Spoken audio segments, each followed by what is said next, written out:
በስመ አብ ወወልድ ወመንፈስ ቅዱስ አሐዱ አምላክ አሜን።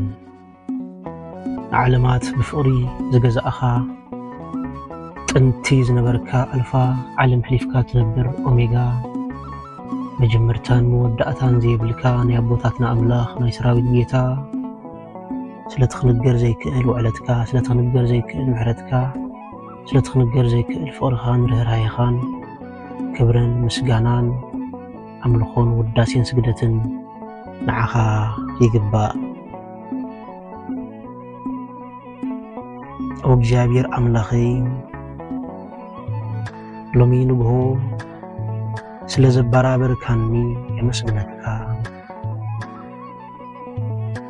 ስለቲ ኣብ ሳምቦኦይ ዝነበረ ትንፋስ ንህያብ ህይወተይ ከምኡውን ካልእ ምሳኻ ናይ ምጓዓዝ ዕድል ስለ ዝሃብካኒ የመስግነካ። እዛ መዓልቲ እዚኣ ቅድሚ ምጅማራ ብትሕትናን ብእምነትን ናብ ቅድሚኻ እምጽእ ኣለኹ። ጎይታዬ ንኹሉ ልበይ ካብ ሓጢኣት ካብ ኩሉ ሕማቕ ሓሳብ ካብ ኩሉ ቁጥዐ ካብ ኩሉ ፍርሒ ካብ ኩሉ ጭንቀት ኣጽርዩ ብምሕረትካ ሕጽበኒ መንፈሰይ ድማ ኣሕድሶ። ልዕሊ ኩሉ ዝደልዮ ሰላማዊ ልቢ ፍጠረለይ።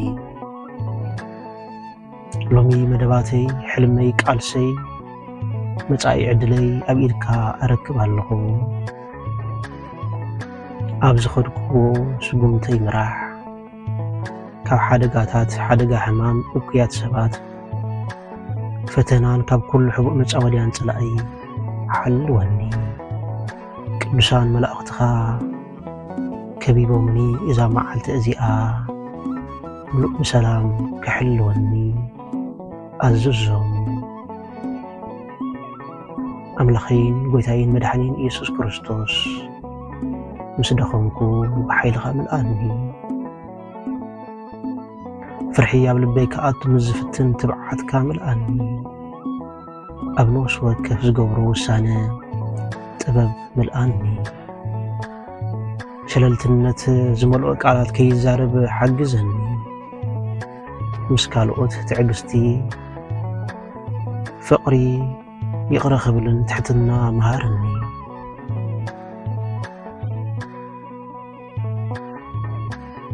ሎሚ ጸገማት ክመጹ እንከለዉ ምሳይ ከም ዘለኻ ክዝክር ሓግዘኒ። ጸቕጢ ምስ መጸ ሰላም ሃበኒ። ምድንጋር ምስ መጸ ኣንፈት ሃበኒ።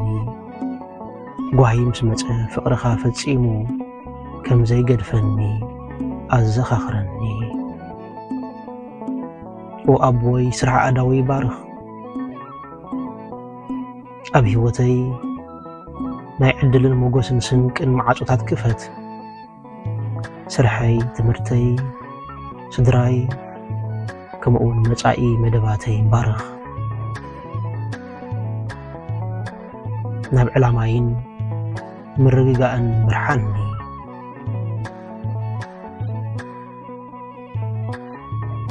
ሎሚ ስድራ ቤተይ ብምልኦም ሓልወለይ።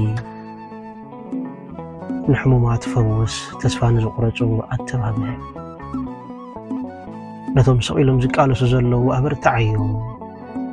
ኣብ ነፍሲ ወከፍ ቃንዛን ኣብ ነፍሲ ወከፍ ፍርሕን ሰላምካ ኣምጽኣሎም። ኦ እግዚአብሔር ኣምላኸይ ሎሚ ብቅድስና ክመላለስ ሓግዘኒ። ኣዒንተይ ካብ ክፍኣ ይርሓቓ፣ ኣእዛነይ ጽቡቕ ነገር ይስምዓ፣ ኣፈይ ሓቅን ህያውነትን ትዛረበ፣ ተግባራተይ ብርሃንካ የንጸባርቕ። ኦ እግዚአብሔር ኣምላኸይ ሎሚ ንዝሳቐዩ ጽምዋ ንዝኸበቦም ንዝጠመዩ ወይ ተስፋ ንዝሰኣኑ ምሕረትካ ርእዮም። ሓገዝ ናብ ህይወቶም ስደድ። ሎሚ ዋላ ብንእሽቶ መገዲ ንሓደ ሰብ በረኸት ክኸውን تتقملي وقويتهي እምነተይ ካብ መዓልትና መዓልቲ ኣዕብዮ ወላ ኩሉ ኣብ ዘይርዳእኒ እዋን ንዓኻ ከኣምነካ መሃረኒ ንዓኻ ዘይከኣል ነገር ከምዘየለ ክዝክር ሓግዘኒ ፍርሒ ከምዘይቋፃፀረኒ ተስፋ ምቁራፅ ከምዘይስዕረኒ ጸልማት ከምዘይሸንፈኒ ሎሚ እውጃ ኣለኹ ምሳይ ስለ ዘለኻ ጸጋኻ ይኣኽለኒዮ ሓይልኻ ካብ ኩሉ ዝጋጥመኒ ቡድኖታት ይዓቢ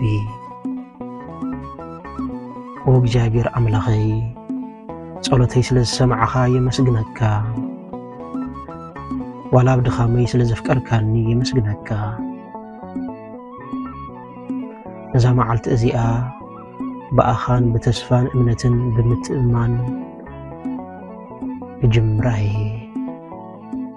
باسم أب والد منفس قدوس آمين